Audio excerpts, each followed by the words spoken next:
Bienvenidos a la clase número 5 de la materia Electrónica de los Sistemas de Adquisición, Procesamiento y Control Industrial 1 de la carrera de Ingeniería Electrónica en la Universidad Simón Bolívar. Hoy comenzaremos a ver el tema de lazos de enganche en fase. Los temas que vamos a ver hoy en esta clase son los siguientes. Estudiaremos lo que son los osciladores controlados por voltaje o VCOs, su definición y su funcionamiento. Veremos un diagrama funcional de un VCO, de manera de cajitas. El diagrama esquemático de uno, ampliamente conocido. Haremos un estudio del circuito integrado LM566, que es un VCO, pero no discreto, sino integrado. Veremos algunos ejemplos de uso y la bibliografía asociada con este tema. Básicamente, un VCO es un oscilador controlado por voltaje. Es decir, le colocamos un voltaje de entrada y la frecuencia de la señal de salida cambia. Es decir, tenemos un oscilador como el que hemos visto ya en clases previas, solamente que la frecuencia de oscilación de la señal que se genera es controlada por la señal de entrada, que generalmente es un voltaje DC. O bueno, puede ser otro voltaje, pero típicamente es un voltaje DC. En los osciladores que estudiamos en las clases previas no había señal de entrada, porque como estaban realimentados, generaban una forma de onda de salida sin necesidad de tener una señal de entrada, a menos que fuese un monoestable, por supuesto. Pero si son estables, es así. Entonces, bueno, el esquema más conocido para un VCO es el que tiene en pantalla, es un condensador que se carga y se descarga a corriente constante, ¿verdad? Una fuente de corriente constante que carga un condensador. En la pantalla vemos dos fuentes de corriente. La fuente superior carga el condensador tendiendo a ser hasta VCC. Y el Schmitt Trigger, el circuito Schmitt Trigger que aparece en esa cajita, es un comparador de voltaje a lazo cerrado, como los que vimos en las clases pasadas. Se les conoce como Schmitt Trigger. Y ya ustedes saben que ese circuito o ese tipo de circuitos cambia solamente en dos estados, ¿verdad? Más VCC o menos VCC, o más VDSAT o menos VDSAT. Entonces, ¿cómo funciona un VCO de manera genérica?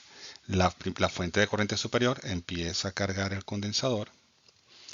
Cuando el Schmitt Trigger o el comparador detecta que el condensador llegó a un cierto nivel, le da una orden al interruptor, pasa el interruptor hacia abajo y la fuente de corriente que está allí lo que hace es descargar el condensador también de manera lineal. Es decir, lo cargamos con una fuente constante y lo descargamos con una fuente constante. Entonces tenemos un sistema realimentado donde existen dos fuentes de corriente cargando y descargando a un condensador de manera lineal. Entonces lo importante acá es eso, ¿no? Cuando el capacitor tiene poca carga, el disparador EMI produce un voltaje tal que coloca el interruptor en una posición que permite la carga mediante la fuente de corriente superior. Cuando el capacitor alcanza un cierto nivel de carga, el disparador EMI la detecta, cambiando su salida y colocando el interruptor en otra posición que hace que el condensador se descargue con la misma intensidad con que se cargó. Es decir, misma pendiente o una pendiente negativa. En pantalla vemos la forma de onda generada en el condensador. Cuando el interruptor está conectado hacia la fuente de corriente superior, la pendiente es positiva porque se está cargando hacia un nivel PCC, si lo dejaran, ¿no? Un nivel alto. Entonces arranca, el ciclo inicial arrancaría en cero, por supuesto. Pero una vez que ya el condensador tiene cierta carga, el ciclo se repite a partir de y arranca la recta con pendiente positiva a partir de un valor siempre. Entonces esa recta va subiendo hasta que el Smith Trigger detecta que llegó a su nivel más alto y entonces cambia de estado a la salida, y ese cambio de estado a la salida va a forzar a que el condensador empiece a descargarse con la misma intensidad con que se cargó. Por eso es que la onda triangular pues es simétrica. Se carga igual que se descarga. Y así ese ciclo se repite infinitamente. Entonces, ese es digamos, el corazón de lo que es un VCO. Es un oscilador, ¿verdad? No lineal, como los que estudiamos en la primera clase, donde hay una fuente de corriente que carga y una fuente de corriente que descarga para poder tener la línea recta, ¿no? La linealidad aquí en ese sentido, es importante que sea una pendiente positiva, una pendiente negativa perfecta, ¿no? No un tipo exponencial. Eh, las ecuaciones acá son bien simples, ¿no? Siendo una carga de corriente constante, normalmente sería la derivada del voltaje en función del tiempo igual a I sobre C. Pero dado que son ciclos grandes, entonces esa derivada cambia por un delta B entre un delta T. O sea, la variación de voltaje en un intervalo de tiempo delta T. Eso es igual a I entre C. Esa es la ecuación base de este tipo de circuitos. Sabemos que la salida del disparador de Smith o el comparador de voltaje a lazo cerrado oscila entre un valor alto y un valor bajo, B sub H y B sub low, que tiene que ver con, en la práctica, si es un circuito integrado con el voltaje B de SAT y el voltaje menos B de SAT o más BCC o menos BCC, lo cual nos permite pues ya tener ese delta B que necesitamos allí, ¿no?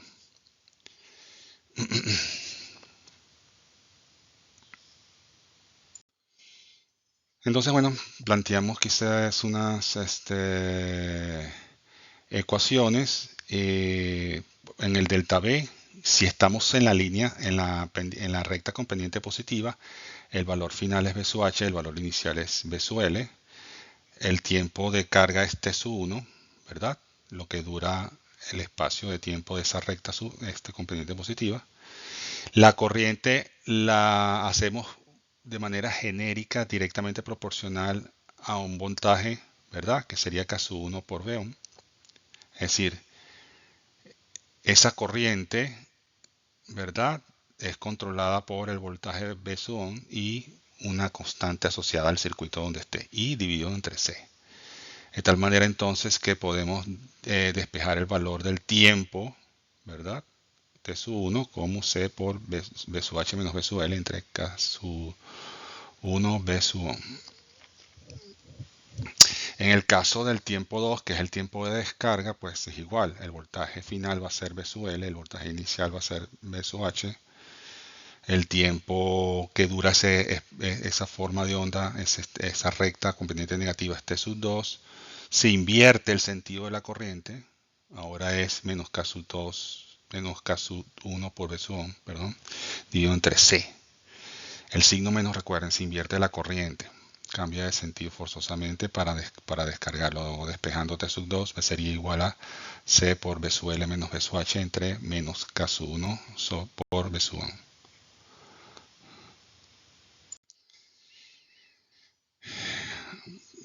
Colocamos la expresión del periodo, que es la suma de ambos tiempos, T sub 1 y T sub 2, ¿verdad? Hacemos las sustituciones correspondientes y me queda que es 2 veces C por B sub H menos B sub L entre K sub 1 por B sub ohm. Recuerda que bueno, hay un signo menos involucrado que cambia el sentido de la resta, ¿no?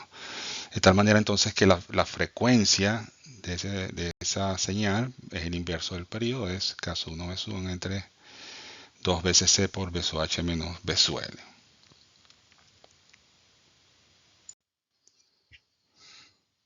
En pantalla vemos un esquema de lo que sería un circuito VCO. En la parte superior, utilizando a Q1 y Q2 transistores de NPN y PNP, se forma lo que sería una fuente de corriente controlada por el voltaje de entrada. Es decir, la corriente que baja de Q1 y Q2 al circuito de abajo es controlada por el voltaje que está en la base del transistor Q1. Debajo hay un circuito formado por D1, D2, Q3, Q4 y Q5. Ese es el circuito que controla cómo se carga y cómo se descarga el condensador, utilizando para eso un espejo de corriente. Y el transistor Q5 es un interruptor que está o saturado o corte, mientras que Q3 y Q4 es un espejo de corriente funcionando en el área lineal de los transistores, ¿no? Entonces, ¿qué pasa? Aplicamos un voltaje adecuado, baja una corriente y en el primer estado el voltaje del condensador es lo suficientemente bajo para que el Schmitt trigger tenga un valor a su salida tal que haga que el transistor Q5 esté abierto. El transistor Q5 esté abierto, o sea, está en corte. ¿Qué va a ocurrir con eso? Que si el transistor Q5 está en corte, la rama izquierda de ese circuito donde está D2 no pasa corriente. No pasa corriente. Porque el diodo de 2 va a estar off, va a estar abierto. Entonces, ¿qué va a pasar? D1 está en on y la corriente de la fuente baja por D1, no pasa por Q3 porque no está operativo y se va directamente al condensador, que es el único camino a tierra posible. Y empieza a cargarlo con la corriente que viene de arriba, de la fuente de corriente. Se carga en forma de una rampa positiva hasta que el Schmitt trigger detecta que llegue a un cierto valor. En ese momento el Schmitt trigger cambia de estado, hace que el transistor Q5 vaya a saturación, es decir, voltaje colector emisor sea cero. En ese momento, el lado izquierdo del circuito, donde está D2 y el transistor Q4, queda habilitado el espejo de corriente como tal, porque ya pueda circular, y entonces la corriente que antes iba de la fuente hacia el condensador, ahora va a irse por el diodo D2 y el transistor Q4. ¿Qué va a hacer eso? Que como es un espejo, yo voy a agarrar y esa corriente que circula por ahí va a ser la corriente que va a ser forzada a pasar por Q3 porque es un espejo de corriente. Y esa corriente va a sacarla del condensador, ¿verdad? Llevándola a tierra. Como es la misma corriente con la que lo cargué, ahora es la misma corriente con la que quiero descargarlo, por lo tanto hay simetría en la onda triangular. Y hasta que ese voltaje del condensador es tan bajo como para que el Schmitt trigger vuelva a cambiar de estado, abra el transistor y empieza a cargar el transistor a través de D1 nuevamente. Entonces ese es básicamente el circuito base de un VCO. Puede haber otros, pero bueno, ese es uno de los más conocidos. Ahí vemos lo que sería la fuente de corriente con los transistores Q1 y Q2. Simplemente lo que hacemos es recorrer las mallas, el voltaje de entrada, pasamos por el voltaje base emisor 1, luego pasamos por el voltaje emisor base 2, llegamos hasta la resistencia. Ya tenemos un voltaje del lado izquierdo de la resistencia R, tenemos voltaje VCC del lado de la resistencia R. Podemos calcular cuánto vale esa corriente por la diferencia de voltaje V sub CC menos lo que está allí, dividido entre R. Y ahí despejamos entonces la corriente y su Q. Por lo tanto, en el circuito, pues esa corriente y su Q se va a dividir en dos, pero al final se vuelve a sumar. O sea, distribúyase como se distribuya, entra por un lado a un nodo que de alguna manera es divisor de corriente y luego se vuelve a integrar para formar una misma corriente I sub Q, que es la que bajaría hacia el condensador. ¿Ok?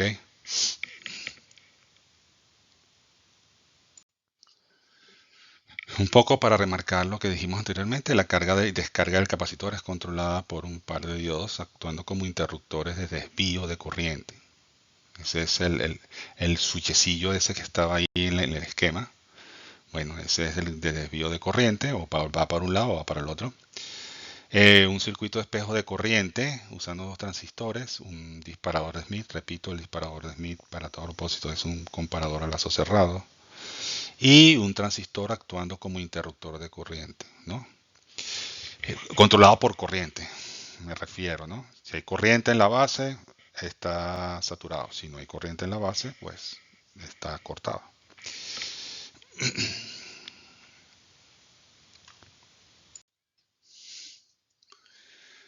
Un poco resumiendo también lo que expliqué anteriormente, baja I sub Q, el condensador tiene una carga cero o muy bajita.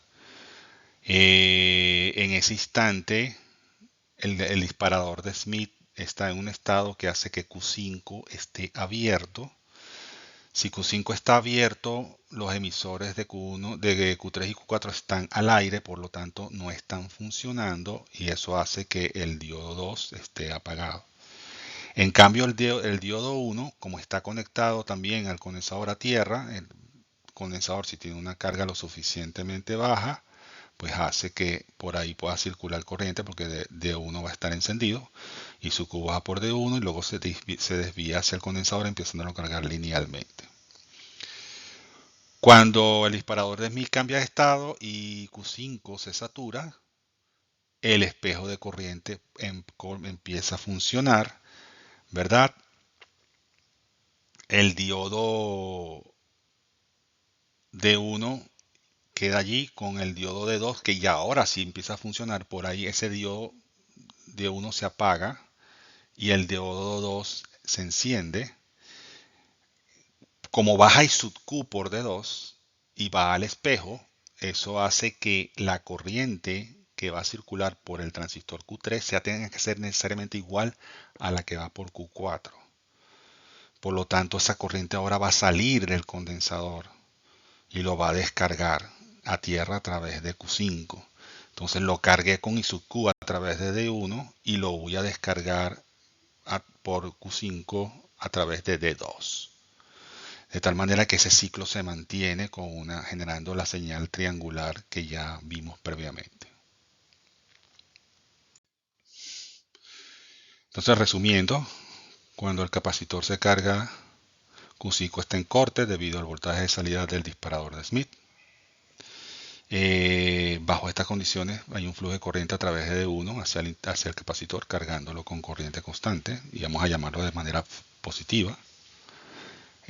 Cuando el voltaje en el capacitor alcanza el nivel adecuado, el disparador de Smith cambia su voltaje de salida colocando a Q5 en saturación.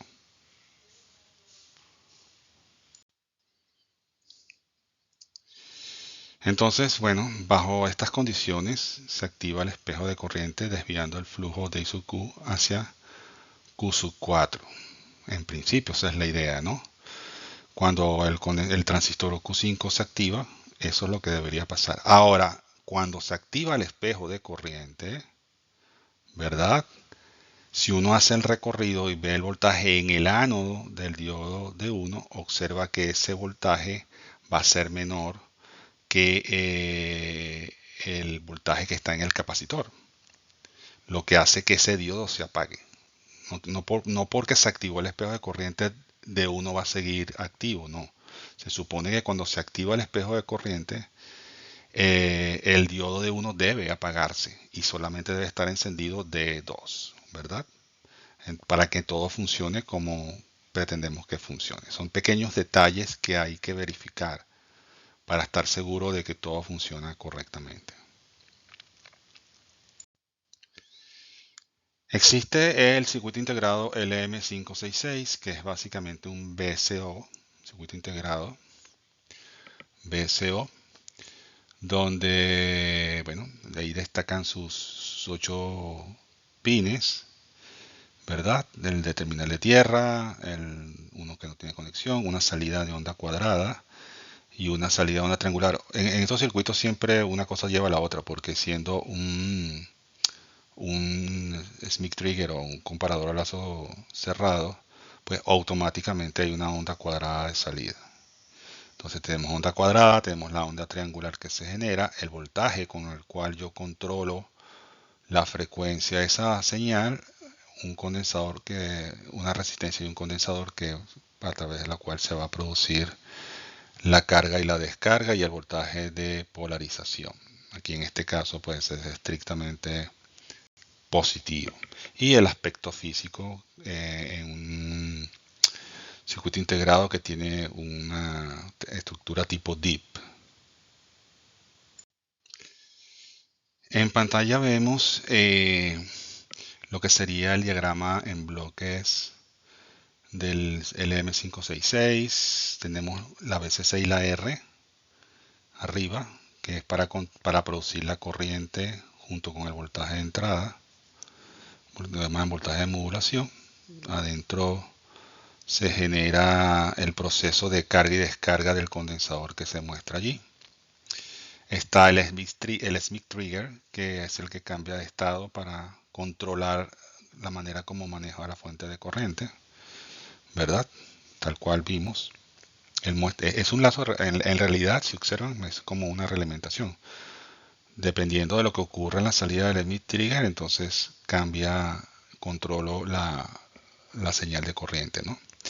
Y 2 buffers de amplificación para acomodar, acondicionar las señales cuadradas y triangulares a una forma en particular. Pero si no existieran los buffers, igual yo genero a la salida del Smith Trigger una onda cuadrada y en el condensador obviamente genero una onda triangular, tal como lo acabamos de ver. Simplemente que se le añade algo internamente al chip para de alguna manera amplificar o desplazar en DC las dos señales, de tal manera que tengan una forma que ellos deciden, el que diseñó el chip decida que fuera, ¿no? Usualmente el fabricante propone un circuito básico para poder hacer el montaje usando el LM566. En este caso observen allí un arreglo donde está R1 y C1, que son, digamos, los protagonistas del diseño, el condensador de resistencia de R1 y C1. Pero adicionalmente el fabricante coloca un arreglo de resistencias R2, R3, que es como una especie de divisor de tensión, ¿verdad? Y entre R1 y R2 se coloca un condensador estipulado por el fabricante como para, digamos, desacoplar ahí voltajes. Y a la entrada hay un tercer condensador para quitar el voltaje de la señal de entrada, de tal manera que estas variaciones que estén allí en el divisor de tensión sean generadas a través de R2 y R3, ¿no? O sea que de alguna manera yo controlo el nivel de C en esa patica a través de R2 y R3, ¿verdad? Porque le quito ese poder a la señal de entrada al quitársela a través del condensador, ¿no? De tal manera que esa es la forma como usualmente deberíamos manejar este circuito. Es muy simple, no tienen nada que operar porque solamente tendrían que, en base a unas ecuaciones de diseño, eh, poner los valores adecuados para que todo funcione bien. Bueno, ¿cuáles son las ecuaciones de diseño propuestas por el fabricante? Bueno, BCN tiene que estar entre BCC y 3/4 de BCC. ¿Ok? El voltaje que aparece en el nodito, o sea, es el voltaje DC con el cual yo, aguas adentro, controlo básicamente la corriente del oscilador, la frecuencia del oscilador. Entonces ese BCN es un divisor de tensión de R2 y R3 contra BCC. La frecuencia de oscilación va a ser VCC menos el voltaje B1 pequeña. O sea, fíjense que si yo varío en AC, esta es lo que, la señal que varía en AC de lo que yo aplico. Yo puedo variar la señal en ese nodo, ¿verdad? Sobre el DC que acabo de calcular, BCN grande. O sea, si ese DC yo lo muevo hacia arriba, hacia abajo con un voltaje senoidal de algún tipo, entonces hago una variación del voltaje. Pero si no, ya con ese voltaje BCN grande ya yo estoy controlando el circuito. Entonces BCC menos BCN chiquito entre 2R1C1 por la diferencia de voltaje B sub A y menos B sub L, que es especificada en alguna parte de la hoja de especificaciones técnicas. B sub H menos B sub L es aproximadamente un cuarto del BCC. La frecuencia de oscilación, en función de eso, nos quedaría 2 veces BCC por BCN chiquito entre R1, C1, BCC. Y R1 debe estar en el rango entre 20K y 2K. Es decir, es una limitación que tiene por fabricante en la operación del circuito integrado.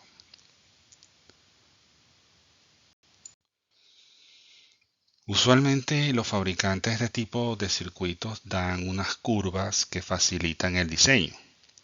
En este caso es lo mismo. Si observamos cuidadosamente las dos gráficas que están ahí, la de la izquierda es una que tiene en el eje X el voltaje de control entre el terminal 8, que es VCC, y el terminal 5, que es donde está el divisor de voltaje, tal como dice la ecuación que vimos anteriormente. Y proyectando esa diferencia de voltaje, podemos hacer una referencia sobre la frecuencia.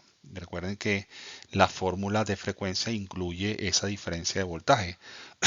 Entonces, si ustedes tienen el voltaje ese que está allí, ya tienen automáticamente una escala de frecuencia para poder predecir cómo funciona el circuito en función de su necesidad. Y le dicen la referencia en voltaje, VCC igual a 12 voltios, porque VCC juega, ¿no?, ahí en el diseño. En el caso de la gráfica a la derecha, en la parte X está la frecuencia normalizada y en la Y, la salida, es el valor de la resistencia R1. En función de la frecuencia normalizada que ya hallaron, proyectan el valor de R1 necesario. Solapadas hay dos curvas, una curva continua y una curva pespunteada, porque eso depende de los voltajes que estén presentes en el circuito, ¿no? Entonces hay que estar atento a esos rangos para, digamos, tener un diseño preciso del oscilador. Siguiendo con las gráficas de diseño, vemos la de la izquierda, es una gráfica donde en el eje X tenemos la frecuencia de oscilación y el eje Y el condensador, C1.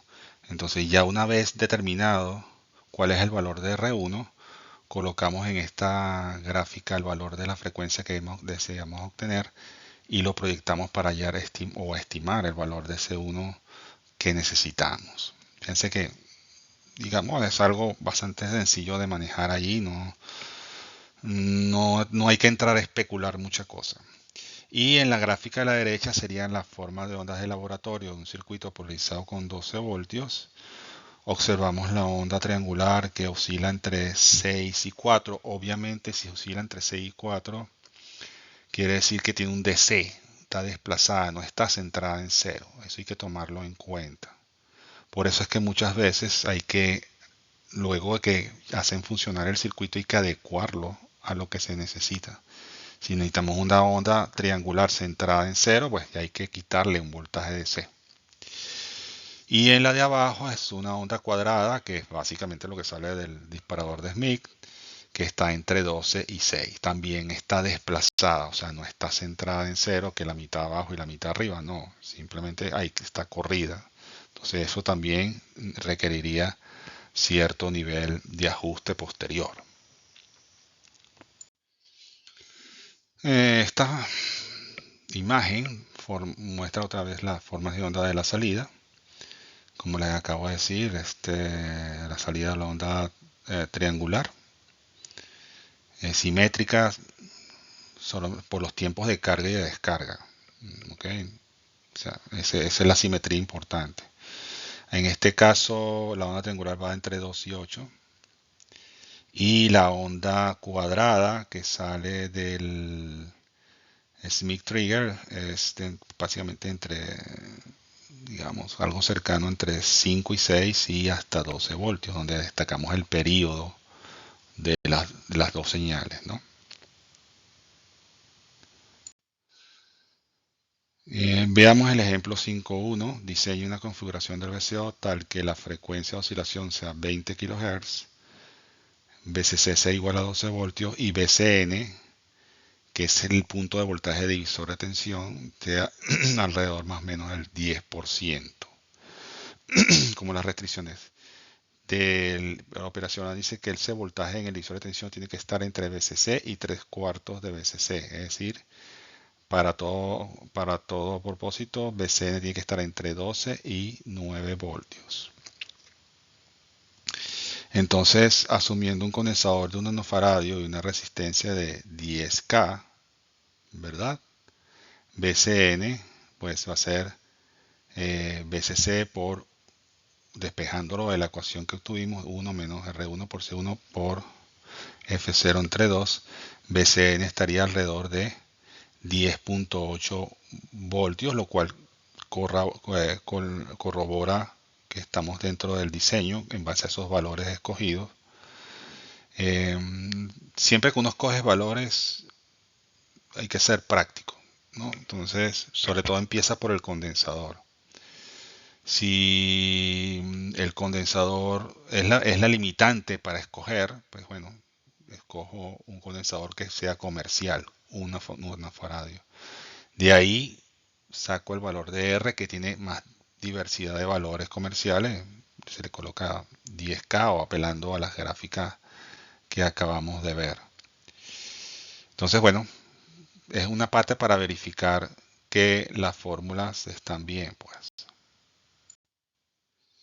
Y bueno, entonces buscamos el divisor de voltaje para hallar los valores de R2 y R3 que estén alrededor del 10%. Vayamos allí, en este caso con el valor de VCC y el valor de VC1, la relación entre R2 y R3 es aproximadamente del 11%. Asumimos el valor de R3, por lo tanto nos da el valor de R2, ¿verdad? Si R3 vale 100K, pues R2 vale 11K. Ven que hay que jugar un poco con los valores comerciales. El valor de BCN pequeño va a ser el BCN más la variación del 10% que nos piden, en este caso sobre el valor del voltaje peón, y sería 11.88 voltios. Calculamos ahora la frecuencia de oscilación en condiciones normales, 2 veces VCC menos VCN entre R1C1 VCC, ¿verdad? Eso me da 2 kHz. Luego, ¿qué pasa si yo varío el voltaje a un 10%? ¿Verdad? De lo que obtuvimos sobre el divisor de tensión. Entonces, BCN menos, que sería el valor de variación, sería 9.72 voltios. Y con 9.72 voltios, entonces tendríamos una frecuencia de oscilación de 38 kHz, lo cual es bien nice, ¿no? Porque, o sea, de 2 a 38 hay un salto importante de frecuencia, y eso solamente variando el voltaje de control que es BCN, BCN chiquita, un valor de BCN más, que es el valor más alto, BCN menos, que es el valor más bajo, y con ese valor más bajo obtengo, fíjense, un rango de variación de frecuencia interesante, muy interesante. Ejemplo 5.2. Diseñe un circuito VCO usando un LM555. Observen lo que está montado en pantalla. Tenemos un primer circuito operacional, ¿verdad? Que es, como vamos a ver, un convertidor, o sea, de voltaje de entrada a una resta de voltajes. Eso que está ahí, que es el 741, que aparece más a mi izquierda con resistencia de 10K por todas partes. Observen, terminal más a tierra, terminal menos en realimentación, por lo tanto ahí está funcionando en modo amplificador, no como comparador a voltaje. Eso hay que tenerlo claro en estas cosas, ¿no? Entonces, tenemos un voltaje de entrada negativo de C y un voltaje arriba E, que es variable, ¿verdad? Entonces, ese voltaje interactuando con el voltaje de abajo va a producir un voltaje de salida a la salida del 741. Ese voltaje de salida se conecta a otro 741 con un transistor y una resistencia. Eso técnicamente es una fuente de corriente. O sea, uno aplica un voltaje en el terminal de entrada de ese 741, se refleja en el otro terminal al estar alimentado y sube hasta la resistencia que está conectada a la fuente de voltaje. Entonces, ese voltaje allí, que depende del voltaje E, va a controlar la corriente que baja por la resistencia. Y eso es básicamente una fuente de corriente que va a pasar por el transistor PNP que está ahí. Esa fuente de corriente a su vez va a cargar el condensador. Y eso lo conectamos a el 555, que va a funcionar como un circuito estable. Entonces tenemos ahí la pata 2, la pata 6 y la pata 7 del 555 conectado al mismo punto, ¿verdad? Con ya un arreglo que ya conocemos. Y por lo tanto, la salida del 555 va a ser una onda cuadrada, como ya sabemos, entre 0 y 15 voltios, que va a depender de lo que ocurra en el condensador. Pero si está polarizada entre 0 y 15, el 2 tercios y el 1 tercio de BCC, pues obviamente va a ser 10 y 5. Es decir, que cuando el condensador se cargue entre 10 y 5 voltios, ¿verdad?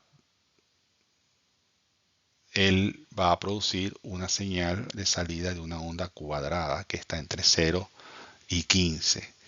Entonces, importante que ustedes vean cómo funciona esto, ¿no? Cómo funciona, cómo es la misión de cada parte del circuito. La primera, hacer un restador de voltaje en función del voltaje. La segunda, una fuente de corriente en función de ese voltaje.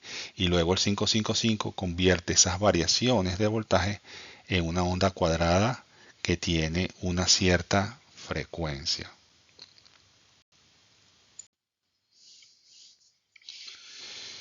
Eso hace que el circuito tenga una curva característica, que es de la que no hemos hablado hasta ahora, que es la curva característica del VCO. O bueno, no lo hemos hablado de manera tan explícita.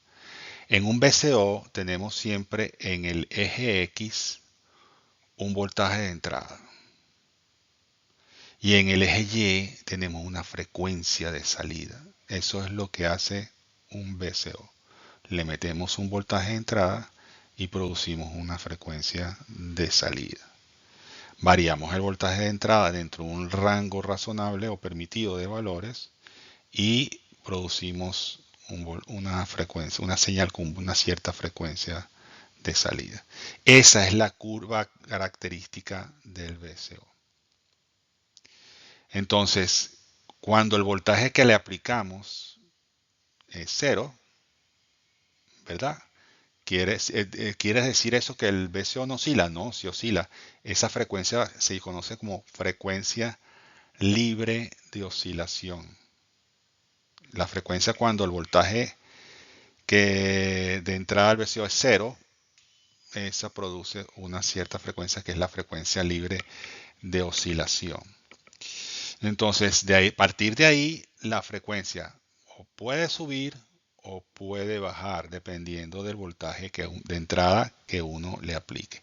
Y por supuesto hace que, como es lineal, tenga una recta característica. De tal manera que cada vez que yo necesite estimar la frecuencia de salida, le coloco a esa ecuación de la recta un voltaje de entrada. ¡Puquitín! Y ya tenemos la predicción de lo que va a pasar a la salida del VCO. ¿Ok? Y aplicando nuevamente, recuerden, cuando se trata de una recta, delta B entre delta T es igual a I sub C, a I entre C. Eso es lo que funciona. Si sabemos que eso es un condensador que se está cargando con corriente constante, entonces eso es lo que va a ocurrir siempre.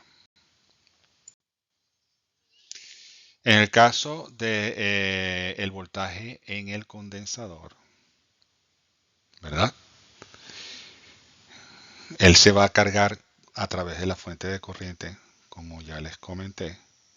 Por lo tanto, se carga constantemente. Pero como el condensador está conectado a la terminal 7, cuando alcanza el 2/3 de VCC, le da la orden al transistor de descarga del 555, ponte a tierra. Entonces baja el voltaje del condensador. El que tenga lo tiende a mandar a tierra.